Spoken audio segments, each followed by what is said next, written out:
Shalom sahabat yang baik hati, salam sehat selalu bagi kita semuanya. Marilah kita bersatu di dalam doa. Allah Bapa dalam Yesus Kristus, terima kasih Tuhan untuk segala kebaikan-Mu di dalam kehidupan kami. Saat ini kami hendak merenungkan firman-Mu ya Tuhan. Pimpin kami, kuasai hati dan pikiran kami, sehingga kami Engkau mampukan untuk menjadi pelaku firman Tuhan. Amin.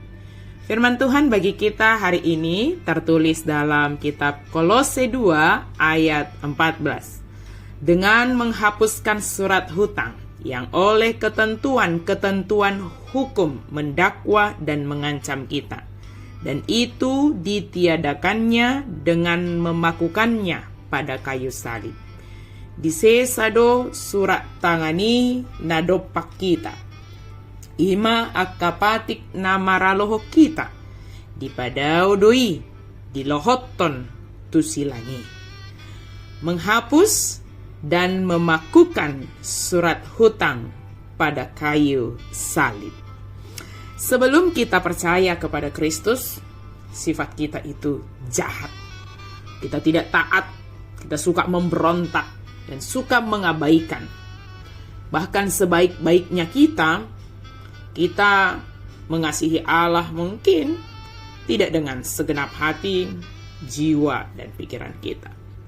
Akan tetapi, orang yang percaya kepada Yesus Kristus memiliki sifat baru. Allah telah menyalibkan manusia lama yang memberontak dan menggantikannya dengan manusia baru yang penuh kasih. Hukuman untuk dosa ikut mati bersama Kristus di kayu salib. Allah menyatakan kita tidak bersalah dan kita tidak perlu lagi hidup di bawah kuasa dosa. Allah tidak mengeluarkan kita dari dunia atau menjadikan kita robot. Godaan untuk melakukan dosa itu akan selalu ada selama kita masih hidup di dunia ini. Dan ada kalanya kita memang terjatuh ke dalam dosa itu.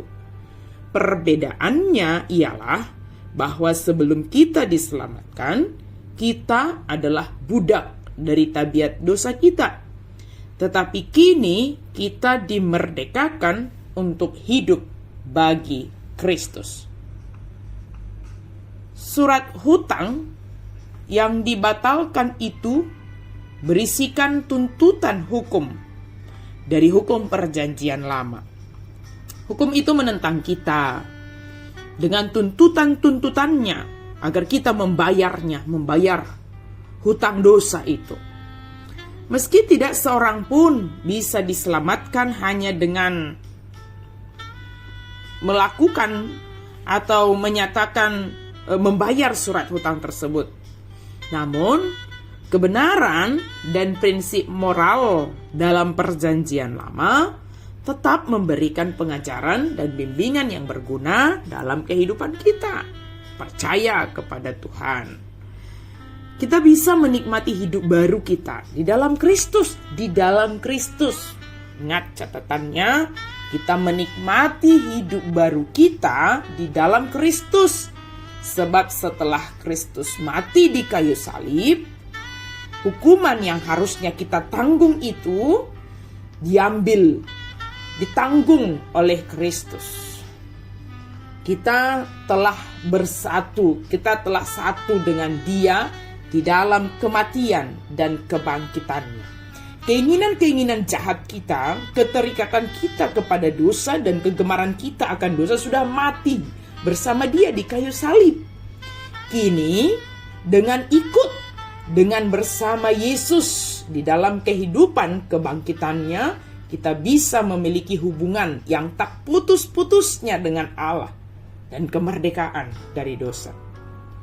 Utang kita karena dosa telah dibayar lunas. Dosa-dosa kita dihapuskan dan dilupakan oleh Allah, dan kita bisa hidup dikuduskan, diciptakan menjadi manusia baru. Semua hutang dosa kita telah dibayar. Kita telah ditebus dengan darah yang mahal. kita dimerdekakan dan diciptakan menjadi manusia baru. Maka marilah kita menunjukkan karakter hidup sebagai manusia baru. Matikanlah dalam dirimu segala sesuatu yang duniawi, yaitu percabulan, kenajisan, hawa nafsu, nafsu jahat, dan juga keserakahan yang sama dengan penyembahan berhala. Dan juga keinginan-keinginan daging yang mungkin melekat dalam diri kita. Matikanlah. Sebab Kristus telah menghapus dan memakukan semua hutang dosa kita di kayu salib untuk menguduskan dan menciptakan kita menjadi manusia baru. Mari jalani kehidupan dengan penuh ketaatan dan kasih kepada Allah. Amin. Mari kita berdoa. Terima kasih Tuhan untuk firman-Mu.